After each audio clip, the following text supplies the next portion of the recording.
Welcome to Timeless Wisdom with Dennis Prager. Hear thousands of hours of Dennis's lectures, courses, and classic radio programs. And to purchase Dennis Prager's Rational Bibles, go to DennisPrager.com.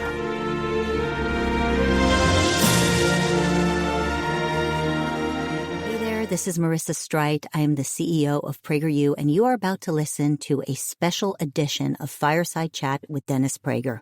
Those of us here at PragerU are continuing to do the very important work that we've been doing with him for over 10 years. We are educating millions of young people online. We have state partnerships to bring our content into schools and so much more. You can head over to PragerU.com to see the progress that we've been making. Also, I'd love to invite you to support our mission by donating to our 501c3. It is a nonprofit. Your tax-deductible donation will go to an institution of higher learning that actually shares your values. So enjoy your podcast, and thank you so much for all your support. Hi, everybody. And I know this is a strange moment because this is... he was very comfortable till I lifted my hand. That was Charlie, by the way. That is, Charlie belongs to Rodrigo. Rodrigo is behind the camera now. And Charlie and I have a fairly... long relationship. Nothing like this, of course. How you do? Oh my God, you're up today, Otto, the man. America's best known dog. All right, everybody, welcome to the Fireside Chat. I'm Dennis Prager. This is number 100 and... This is number 172. That's a lot. And we haven't missed a week in 172 weeks. Is that right? That's what's amazing. Well, how do I explain this to those of you who are new to me?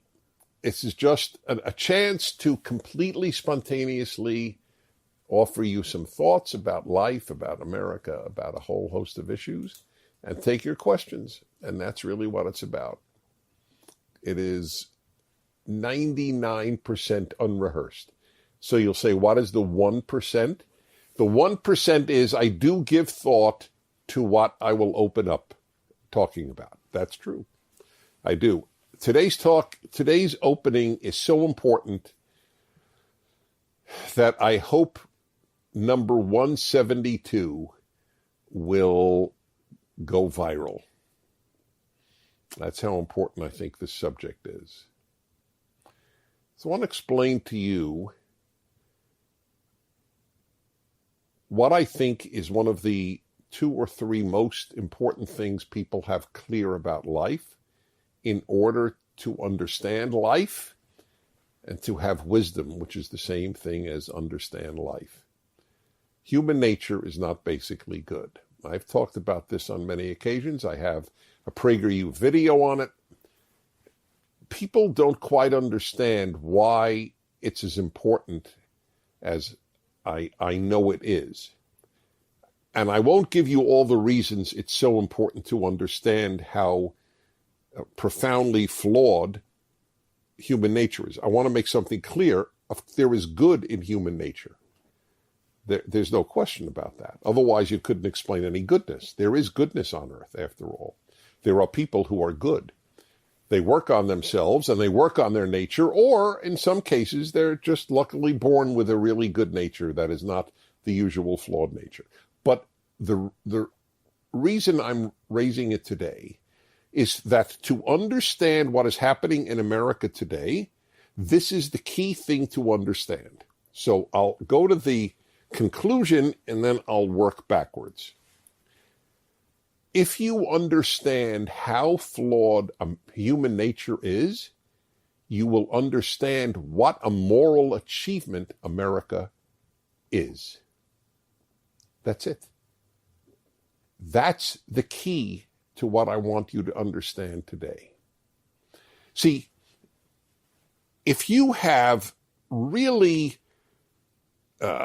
mundane ingredients and make a terrific meal out of it, that's a big achievement. If you have spectacular ingredients, it's not as big an achievement. Given the ingredients of human nature, what America baked itself into, if you will, cooked itself into, is an astonishing achievement.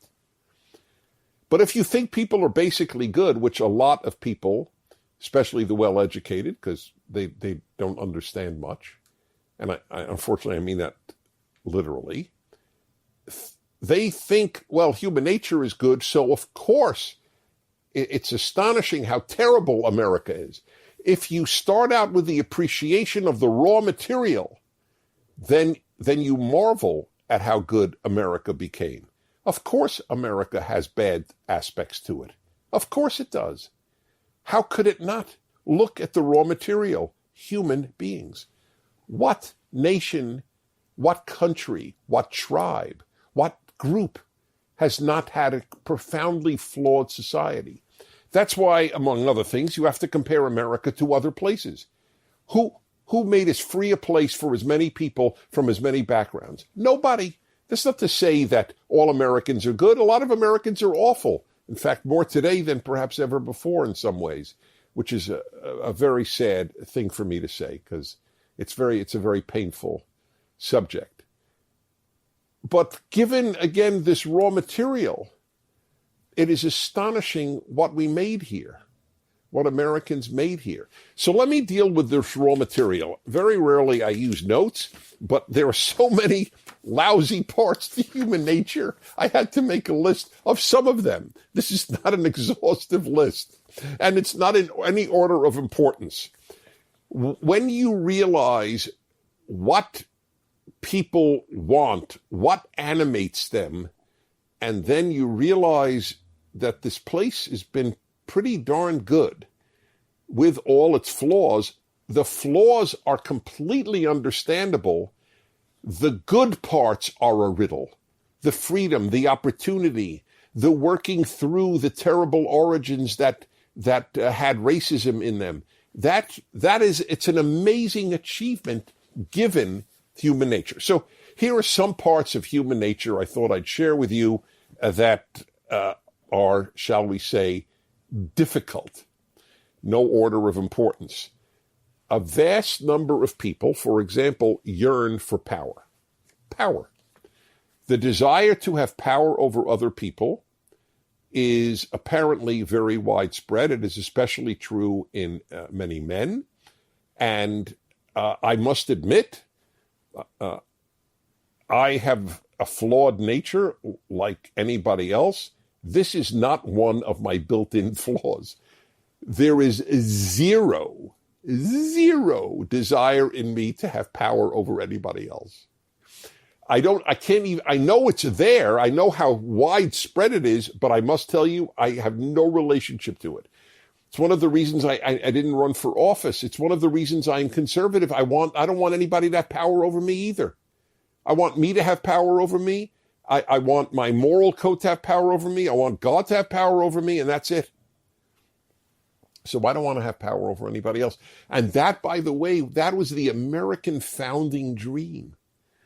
Small government, so that you can develop individually to the best of your ability without the most universal thing in the world, strong government, princes, kings, queens, emperors, other governments, dictators, tyrannies. I mean, think about it. The human norm has been for the state to have power over the individual.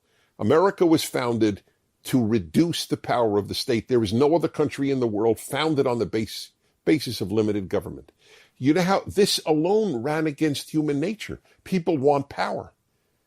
That's why America is divided into three co-equal branches: the presidency, the Congress, and the Supreme Court, because they didn't trust humans with power. Power corrupts, and absolute power corrupts absolutely. It's a famous statement by the British Lord Acton. So that alone, it is astonishing how much freedom we made in America. Not we, Americans before me, given the yearning for power. Number two, I could just spend time on that. The yearning for fame and recognition. so many people want to be famous and so many people want recognition. That's a reason so many people want to be politicians. Some politicians are in it for idealistic reasons. Most are in it because, you get a lot of fame if you're a senator, just to give an example. And recognition, people ache for recognition. Half the people in Hollywood didn't enter it just because they love acting. If they just loved acting, they'd have joined a Shakespeare group in Boise, Idaho. But they want to have their name on a movie theater. They want to get an Academy Award. Remember what do they so often say when they do get an Academy Award? Everything okay, feller? See, when I talk about fame and recognition, he perks up. Okay, you know what? Little humility never hurt a dog. So this is a massive desire. I want to be known. When I talk to kids, and I mean kids, I mean 8th graders. So what do you want to be when you grow up? So many answer famous. That's what you want to be, is famous? That's depressing to me. Because then, by the way, I ask them, what would you like to be famous for? Now, if the kid said, a cure for cancer, okay, sounds good to me. They just want to be famous. So they say, for anything. So I say, anything? You want to be famous for most hamburgers eaten in a day or in 2 hours? Yeah. And by the way, that's what we do have. The yearning for people. What is Instagram if not a desire for recognition and fame? This is a huge thing in the human condition. Another terribly flawed aspect. Now, look, everybody wants recognition for the good and the achievements they've had. That's normal. That's good. I have no issue with that. But to seek recognition, to seek fame as an end, that's a very big problem, and it leads to corruption in government. Because the people are not there to serve you. They are there to serve their fame and recognition. Number 3, a yearning to be important. That's related to the other one. This is and I'll add to that, a yearning to think you are wonderful. The whole woke thing is that. Oh, look at me. Look at how anti-racist I am. Look at how I am fighting transphobia. Look at how I am fighting homophobia. Look at how I am fighting Islamophobia. Look at how I am fighting, and then you name the evil that you wish to fight. You feel great about yourself. But what if, in fact, there just isn't that much to fight? This country is the least racist, multiracial country in the history of the world. It's one thing to have fought racism and Jim Crow and when slavery, but in the early part of the 21st century, there's just not that much in America. I proved it in an article I wrote, proofs that there was so little racism in America. And I'll give you just one, because I don't want to go through all of that list. And that is microaggressions. Microaggressions proves how little racism there is. They have to invent it. So if you say there's only one race, the human race, University of California's list of microaggressions says that's racist. There's only one race is racist. It's the opposite of racism. So there's another reason that human nature can lead to a disintegration of society, the yearning to think you're terrific and important and famous and so on. Next, sex. You read about a Jeffrey Epstein and you read about all these people, all these men who have sexually harassed or charged with sexual harassment and all the other aspects of people where sex is a very powerful drive. According to Freud, it's the most powerful drive. And that could lead, and it does, it leads to a lot of terrible stuff. It has to be kept in check. But who teaches kids that you have to keep yourself in check? For all of my adult life, I have explained the difference between a religious education and a secular education. When I had my religious Jewish education through 12th grade, half day in Hebrew, half day in English, very rigorous education in Judaism, And kids with Christianity, the same thing. You learn the biggest battle in your life is with you. Or as I always put it, I was taught that the biggest problem in Dennis Prager's life is Dennis Prager. But not in secular schools. You learn that the biggest problem in your life is something outside of you, like America. So while the religious are battling themselves, the secular, not all, this is a generalization, are, especially on the left, they're battling America, not themselves. Next, lack of wisdom. We're not born wise. And without wisdom, all the good intentions in the world are useless. In fact, good intentions without wisdom usually leads to evil. The road to hell is paved with good intentions? That's it. Why is that? Because those people don't have wisdom. They just have good intentions. Good intentions without wisdom leads to hell. And we're leading America to hell today. All these good intentions. Oh, I'm here to fight racism. I'm here to fight all these phobias. I'm here to fight capitalism. That's not wise. Lack of courage is a very, very normative part of the human condition. Very few humans are born courageous. You have to want to be courageous to be courageous. It doesn't come naturally to almost anybody. Some people have it naturally, very few do. So therefore you have this herd mentality, and I will admit, I wrote about this in a recent column, The Good American, that's what it's called, and how few Americans are exhibiting courage today. Oh, you want to close down my business with the lockdown, Governor Newsom? Go right ahead. We won't protest. Yes, I can no longer feed my family properly, but I'm going to let my restaurant die. I won't even open it up. Or people wearing masks outdoors when they're walking their dog. This is a herd mentality.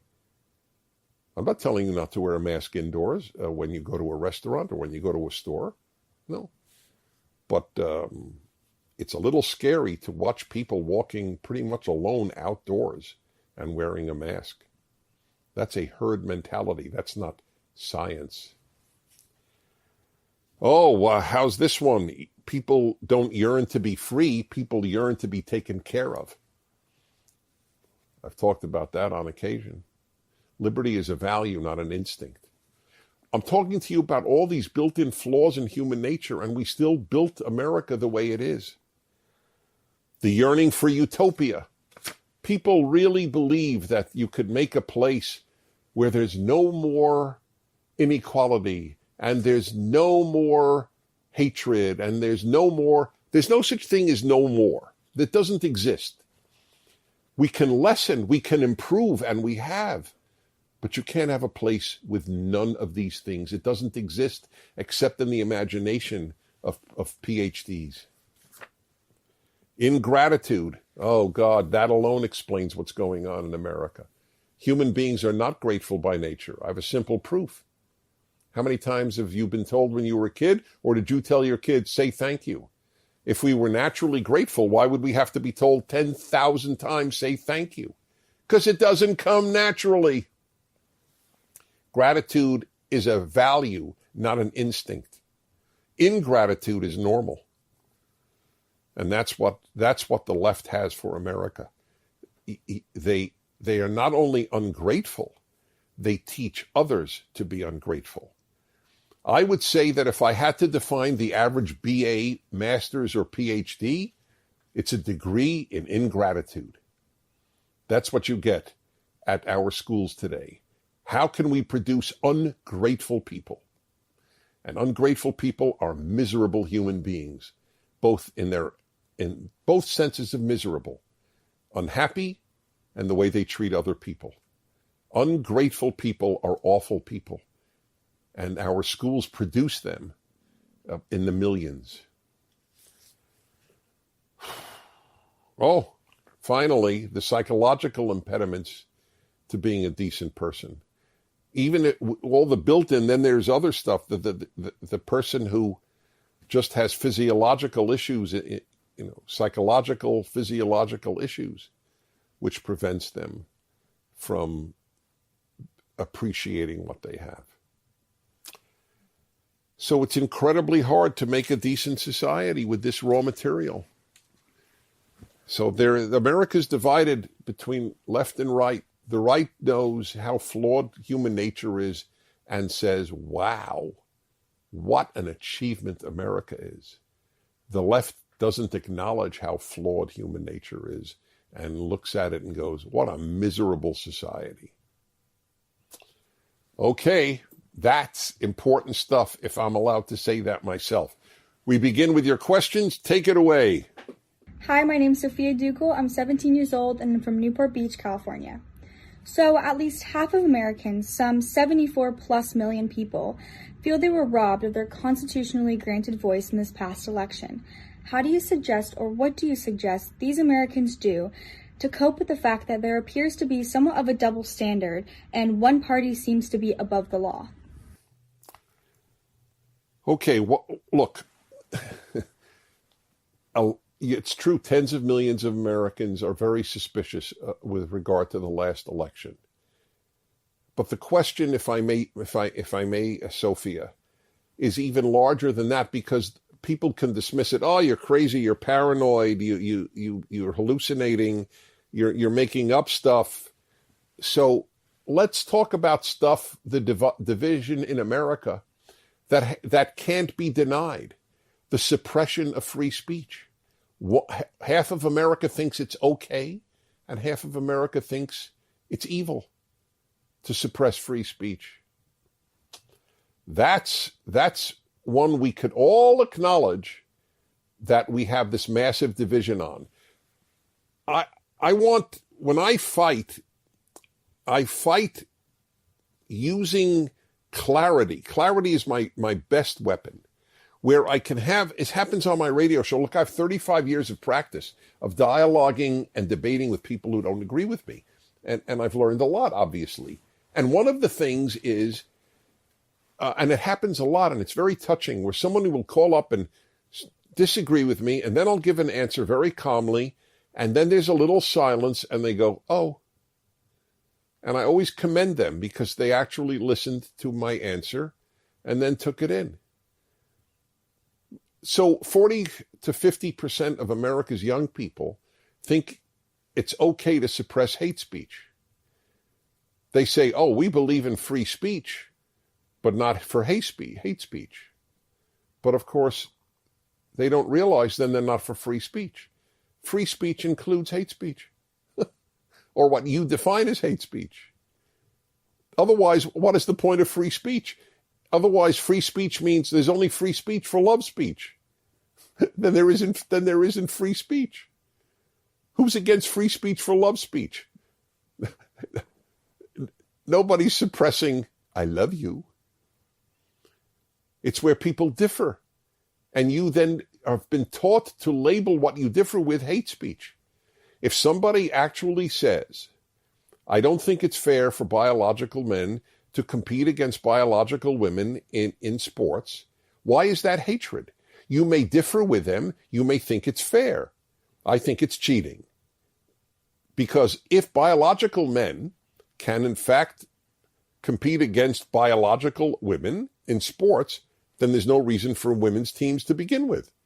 If men don't have biological men, I'm not denying that there are men who believe that they are women, and I honor that. That's fine. And if your name is Cynthia now, I will call you Cynthia, and I'm not being cute. That's a separate issue. But allowing you with your male body, that you can't get rid of, allowing you with your male muscles, your male bone structure, your greater height in most instances, to race against females, that's called cheating. I'm anti-cheating, okay? But what I just said would be labeled by Facebook as hate speech. Or the new term, misinformation. It's misinformation that there's a need for women's teams and men's teams. If biological men can compete against biological women, then let us end men's teams and women's teams, because you're denying that men have an advantage in sports. Okay? What I just said is so obvious that you have to have been brainwashed from early grades to believe otherwise. What I just said is not debatable. Now, I won't suppress your right to say something foolish, but I will acknowledge it is not debatable. Men, the biology of males is advantageous, which is the only reason we have female teams and female track, right? That's the reason. Otherwise, men and women would compete in every sport. But we know men have a physical advantage. They don't lose that advantage just because they say they're women. So Sophia, it goes well beyond this election. The differences are so profound. So what did you want to know? How do you suggest what these Americans do? We have to articulate our position. There are tens of millions of us. We have to articulate our position constantly and eloquently. Will they shut you down? Yes, they will. But it's harder to shut down 70 million people who keep talking than 2 million people who keep talking and 68 million who are afraid to speak up. What's our timing? 25. Good. Chris, Raleigh, North Carolina, Prager Force member. Hi, Chris.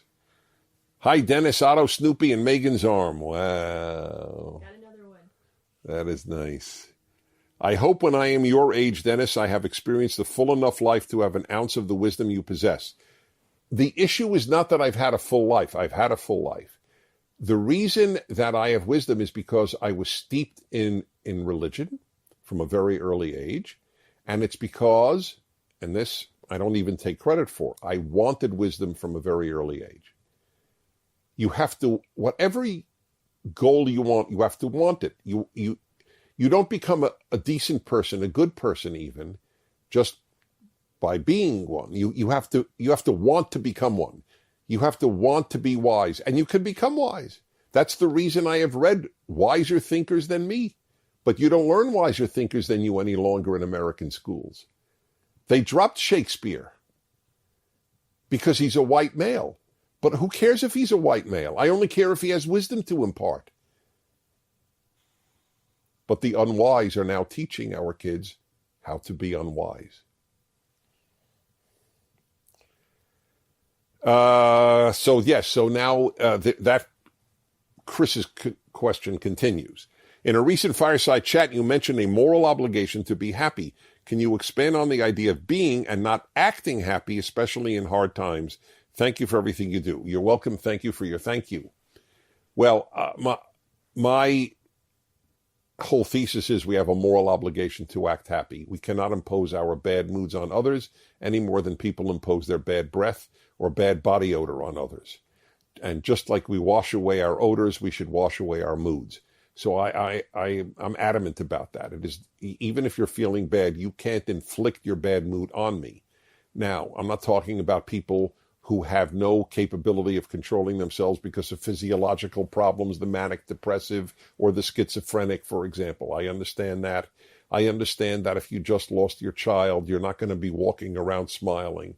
I'm well aware of this. My dearest friend from high school just lost his child, and I'm going through this with him, and I don't expect him to sit there and act like nothing happened. But for most of us, most of the time, we should in fact try to act happy. By the way, for our sake as much as for others, because how you act will in fact affect your feelings. Act X, you'll feel X. Okay. Craig, 33, Los Angeles. Is this the Craig I know?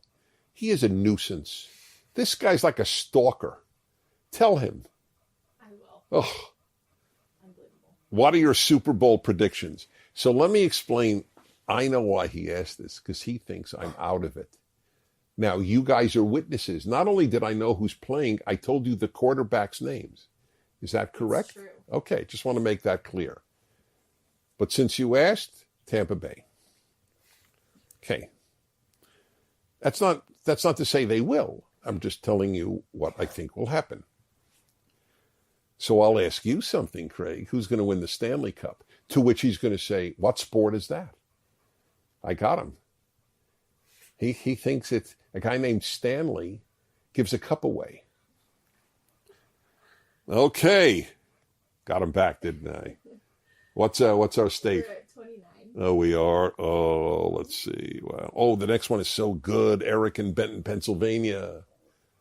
One of my sons lives in Pennsylvania. I have a warm spot for Pennsylvania about self-discipline.